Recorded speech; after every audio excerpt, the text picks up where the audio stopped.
Happy Wednesday, and thanks for joining us here on 9 News Watch for a full look at your headlines on this Wednesday, November the 3rd. I'm Chris Bianchi, and we'll start things out with a bit of good news. As of today, kids aged 5 to 11 can get vaccinated after the CDC their final sign-off on the Pfizer vaccine for children. Now, the dose of the vaccine for 5 to 11-year-olds is 1/3 of the one given to adults. So it's about a third the size of the one that's given to adults. You can sign up to vaccinate your children at covid19.colorado.gov. Again, that's colorado19.colorado.gov, and you can get more information. Also, we will be hosting a COVID town hall tonight with the State Department of Public Health at 4:30 today. And we're specifically going to be answering your questions about COVID vaccinations for kids aged 5 to 11 who are, of course, now eligible for the Pfizer vaccine. I will also be hosting a town hall specifically in Spanish shortly afterward at 5 p.m. And you can catch all of it here on 9news.com, and you can catch the English town hall at 4:30 on 9 News. Now over to a slightly different topic, and the group that filed an objection to the sale of the famous Lakewood Casa Bonita restaurant has withdrawn their complaint. The Save Casa Bonita group filed their objection a few weeks ago, back on October the 18th, but the withdrawal now fully paves the way for South Park creators Trey Parker and Matt Stone to buy the landmark restaurant on Colfax and Lakewood. Over to the weather, and finally, the sunshine is back. It's been a little while. We had about 72 straight hours of nonstop cloud cover. Looked like Seattle for a couple of days here in Denver, but no longer. The sun is back out. Highs today in the upper 50s. Tomorrow, we're going to be about 10 degrees warmer with highs in the mid to upper 60s in Denver and throughout the metro area. Perhaps a few spots touch 70 with more of those sunny skies. Then as we get into your Friday and your Saturday, if you like the 60s, how about some low to maybe even mid 70s? How about that for the early part of November, the first weekend of November. Normally we're talking about highs in the mid to upper 50s, but again, as we get into the weekend, we'll be looking at those highs closer to the low to mid 70s, about 10 to 15 degrees above average. No rain, no snow in sight. Next chance for rain or snow doesn't come until the early to mid part of next week.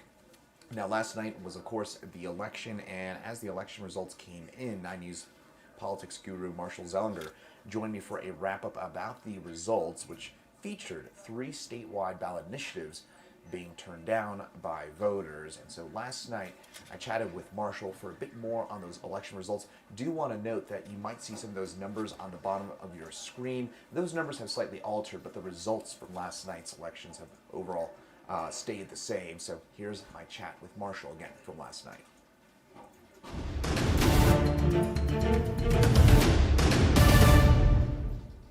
On 9 News Watch, I'm Chris Bianchi with our politics guru, Marshall Zellinger, who's had a big night. And Marshall, I want to start things out by kind of getting a little bit of an overview here in terms of what we saw this evening. The 3 statewide propositions all failing, kind of a mixed bag in terms of Denver. Mayor Hancock getting 4 of his 5 initiatives passing, but the one that didn't pass was 303, kind of a little bit all over the map. But what are your top line takeaways?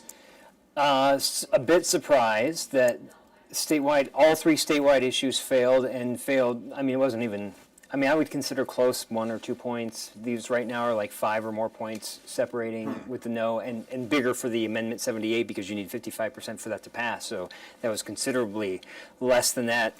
I mean, completely no, but you'd have to sway a lot more. I'm just kind of rambling because it's late in the night here, but we'll show the results in a minute and I'll be able to explain that better.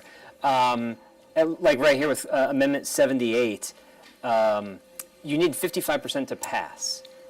And it had more than that no, so that's quite the swing. My takeaway on the statewide issues here is that perhaps they're confusing, which because of the Taxpayer Bill of Rights and because the TABOR requires ballot language to be written a certain way, the confusing language is purposeful and you can't do anything about it.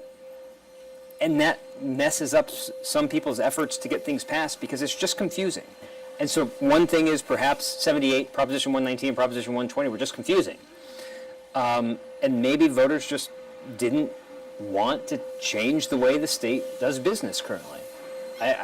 I'm struggling to come up with like one common denominator that says this is why all three statewide issues and some of the Denver issues failed. I mean, again, all over the map, we mentioned Amendment 78, which would have given the state legislature increased authority over custodial funds. That would have basically anything federal would have. Anyways, it gave the state legislature, would have given the state legislature more authority. Now, the one that has certainly already failed, in fact, they've already conceded, would have been the proponents for Proposition 119, a marijuana tax, which, Marshall, you mentioned. Maybe a little bit surprising here that, again, marijuana taxes have generally passed here, both in Denver and statewide, and both of those failing. Yeah, maybe that's my biggest takeaway, is that both the statewide pot tax and Denver's pot tax increase proposals both failed. And in the past, and I remember, I think this is last year, I was on air election night saying, if you're going to pass a tax in the state of Colorado, the easiest thing to do is to make it a sin tax. You're either going to have cigarettes, pot, or gambling. People will say yes to those taxes. People don't say yes to taxing across the board for something else, for a statewide sales tax or a statewide property tax increase, something like that. And that, I have to eat my words, because Proposition 119, no to this increase in the statewide pot tax. And in Denver, ballot issue 300, no to a Denver increase in the city sales tax for pandemic research. So either people have said pot has a limit, or you're saying we just didn't like how you were going to spend this pot tax. And what we're seeing now on Denver ballot measure 303. This is the homeless camping one. Yeah. That was one we were keeping a close eye on, because even if it passed, there's going to be a lawsuit because a judge changed it 2 days ago. But that's a moot point. The homeless encampment complaint enforcement failing considerably.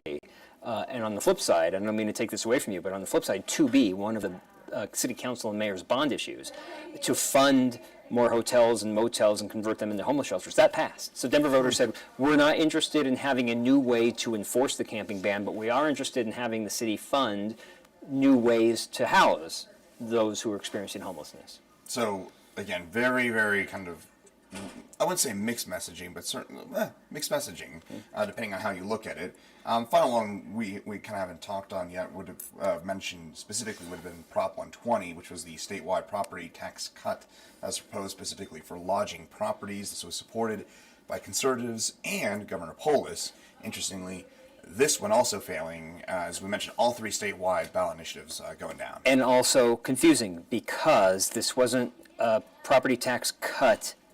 It was part of the equation for property taxes, but for simplicity's sake, let's say it was a property tax cut. It wasn't for everybody. The intent of the ballot issue was for it to reduce property taxes for everybody, but the state legislature changed that earlier this year, and it was only going to impact 160,000 out of 2+ million property owners. Even if it passed, the people who put it on the ballot were going to go to court to sue and say, no, we intended this for everybody. So maybe that added to the confusion that, wait a minute, am I voting on something that impacts me? Am I voting on something that doesn't impact me? It's not impacting anybody because it failed. All right. Well, there you have it. Any other big takeaways from this evening? I'm trying. So the Park Hill 301 and 302. 301, simplicity again, says you can't develop Park Hill Golf Course unless there is a future vote of Denver voters as a whole. That passed. 302, by the same margin, failed, which basically said we can develop Park Hill Golf Course. I'm being very simplistic. I thought that was going to be a bit closer than it was, and I think it was like 60-40 yes on 301, 60-40 no on 302, which, I mean, it basically said the people who voted yes on one essentially voted no on the other. All right. Well, busy evening. This caps your 3 weeks of election night, because you were saying that earlier in the evening, that it's not just election night, it's the 3 weeks that lead up to it. But, well, hopefully you get some rest tonight. Marshall Zellinger, we appreciate a few minutes of your time, and really your presence all evening long here on 9 News Thanks, Watch. Chris. So, thanks to Marshall. Thanks to you as well for joining us. And, of course, we'll have continued coverage here on 9 News in the morning and throughout the day and throughout the week. So, again, thanks for joining us here on 9 News Watch.